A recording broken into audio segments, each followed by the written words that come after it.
खत्म हो रहा है, जवानी खत्म हो रही है और इनके जो भी है। सो मैं अपने अंदर इस जगह पर इन बच्चों के लिए वो चलते रहे, मगर क्या एक ही रास्ता हमारे पास है? नहीं, अपने जीवन को इस रास्ते पे चलने में नष्ट मत करें, साइड में जरूर चलें। मैं यकीन दिलाता हूं, आप 40 के 40 बच्चे यहां लेके 40 से 40 के बच्चों को दूसरी जगह सेट करने का दावा देता हूं। आप इसको भी ले जाए, मगर इसकी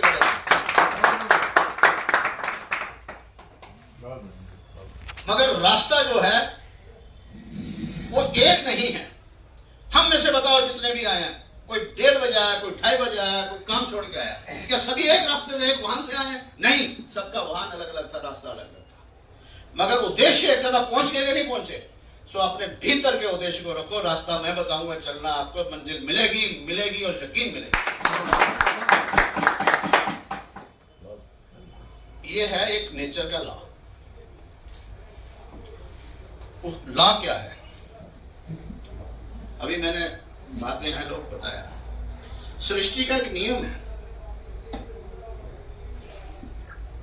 कि किसी एक भी जीव को अगर प्यास लगी है तो उसकी प्यास कैसे बुझती है? किसी प्रार्थना से, किसी भक्ति से, किसी आस्था से। आपकी प्यास कैसे बुझती है? इनकी कैसे बुझती है? मेरी कैसे बुझती है? कोई ऐसा जीव हुआ ही नहीं इस धरती पे कि सिवाय जल के कोई और प्यास बुझा सके। मगर भूख मिटाने के कई रास्ते। इनका आहार कुछ और है, आपका आहार कुछ और है। हम उसके ही लड़ रहे हैं। हम अपने अंदर वो प्यास की जागृत करें, लड़ें, तो दुनिया की कोई ताकत नहीं चल सकती। मैं यकीन कह सकता हूं, कभी भी किसी ने पानी को हजम नहीं करा। पानी खुद हजम होता है। हमें खाने को, आहार को हजम करना है।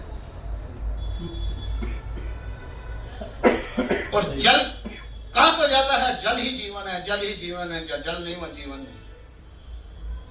जल क्या कहता है?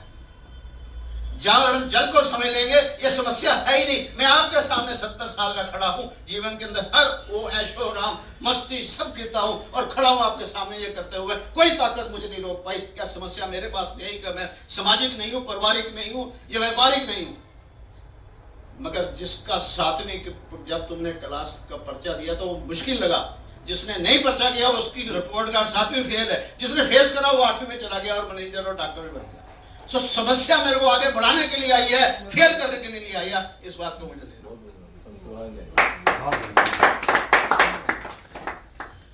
और मैं आपको क्रिया बताता हूं एक, यकीन करो ये प्रकृति का नियम है।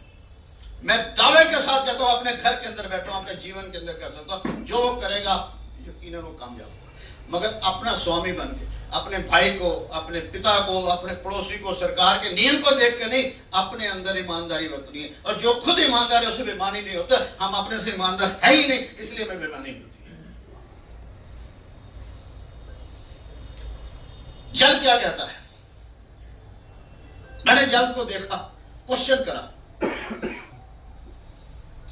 जल कहता है मेरे में समर्पण, समर्पण और सिर्फ समर्पण ही है। तू मुझे ठंडा कर, मैं बर्फ बन जाऊंगा। तू मुझे गर्म कर, मैं गर्म हो जाऊंगा। जिस बर्तन में रख उसका आकार ले लूंगा। जो रंग डालेगा वैसा रंग ले लूंगा। जो स्वाद डालेगा वैसा स्वाद दे दूंगा। इतना समर्पण, इतना समर्पण। मगर जब तू मुझे प्रयोग करना छोड़ देगा, गर्म करना छोड़ दे, मैं अपने वजूद और वस्तुत में आ जाऊंगा। मैं निर्मल और शांत रहूंगा। ठंडा छोड़ दे, मैं वापस आ जाऊंगा। गर्म छोड़ दे, वापस आ जाऊंगा। मेरा जो गुण है वो कोई ले नहीं सकता। मगर मेरा समर्पण से तू जैसे चाहे इस्तेमाल करे, ये तेरे पे निर्भर करता है। फिर वो कहता है मैं अपना समर्पण तो दे रहा हूं, अपनी को रिलेटिव नहीं दे रहा। फिर झगड़ा करता ही नहीं है। थोड़ी सी मोरी मिल जाए, छेक मिल जाए, इसका अपना रास्ता बना लेता है और फिर रास्ता बड़ा होना शुरू हो जाता है। वो झगड़ा ही नहीं करता। मगर जब उसके सामने कोई चट्टान बन के आएगा, आंधी की तरह, सुनामी की तरह से सहस नहस कर देगा। हम एक बन जाए, हमारे सामने कोई रुक नहीं सकता, रुक नहीं सकता। जल को समझ लो, मैं आपके साथ। मगर इस नियम को समझना होगा। मैं जल कहूं, पानी कहूं, वाटर कहूं, आग कहूं, मेरे पानी के आने से उसकी गुणवत्ता खड़ी है तो गुणवान नहीं है। बहुत आराम से कह देते हैं हम सब भारत हैं, भारत है, भारत माता। नेता भी भारत माता की जय, भारत माता की जय बोलते हैं। तुम वहां चले जाओ, तुम वहां से चले जाओ, तुम ये है वो है। और भारत है क्या? कोई हमें बताएगा भारत क्या है? भारत है, भा से शुरू होता है और हर 10 किलोमीटर बाद मेरी भाषा बदल रही है। हर 10 किलोमीटर मेरी भूषा बदल रही है। हर 10 किलोमीटर बाद मेरा भोजन बदल रहा है। और चौथा, हर 10 किलोमीटर मेरा भजन भी बदल रहा है।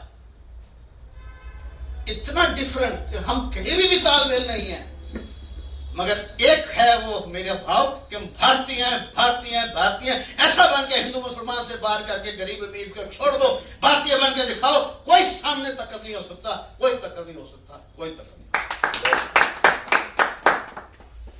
मैं इस छोटी सी बात को सिर्फ इस बच्चों को कहना चाहता हूं, बेटा अपने अंदर झांको। एक ही लाइन नहीं है। ये जो हमारी शिक्षा है, हमारे मानसिक को डेवलप करने के लिए, हमारी रोजी रोटी के लिए। आप इतने शिक्षित हो कि समझ रहे हो क्या है, तो कोई और लाइन नहीं दे सकते। काबिलियत है, इसके ऊपर लड़े। जो बीत गया मुर्दों को मत पूछो, जो कल चला गया वापस नहीं आना। पीछे हुआ जो भूत है उससे कोई शिक्षा लेना है, वर्तमान में रहना है और भविष्य सुधरेगा। हम भूत में चले जाएंगे तो भविष्य सुधर नहीं सकता। कि हमारी फीस चलेगी 2 साल, अरे ओवर हो गया तो क्या? कौन सी ओवरेज हो गई? क्या हो गया तेरे साथ? 40 साल का बूढ़ा और 60 साल का बूढ़ा हो गया तेरे बच्चे। अरे एक तो हमारी, हम तो आपसे ज्यादा भी यंग है। वर्तमान में रहने की सोचो। सबको एक ही अच्छा लगता है, वो क्या है? प्रेजेंट। जो प्रेजेंट किसी को देता है और जो प्रेजेंट लेता है, दोनों को अच्छा लगता है। मैं बच्चों तुम्हें एक बात कह रहा हूं, हमारे भारतीय संस्कृति में कभी किसी ने अपने आप को प्रेजेंट नहीं दिया। आज अपने आप को वादा करो कि मैं अपने आप को प्रेजेंट दूंगा, कि सदा प्रेजेंट में रह के ये प्रेजेंट में अपने दूंगा, तुम जीवन में सक्सेस हो। वर्तमान में रहना सीखो। मेरा ऑफिस आपने देख लिया है, कभी भी आए 40 के 40 बच्चों को मैं ऐसी क्रिया बताऊंगा, यकीन करोगे 40 नहीं, आपके जो 1.25 लाख है ना, सबको तुम रास्ता बना लोगे। और रास्ता आना चाहिए, वो मैं सिखाऊं सीखने के लिए। आप सबका बहुत बहुत धन्यवाद। जैसा भी आपने करा, शुक्रिया।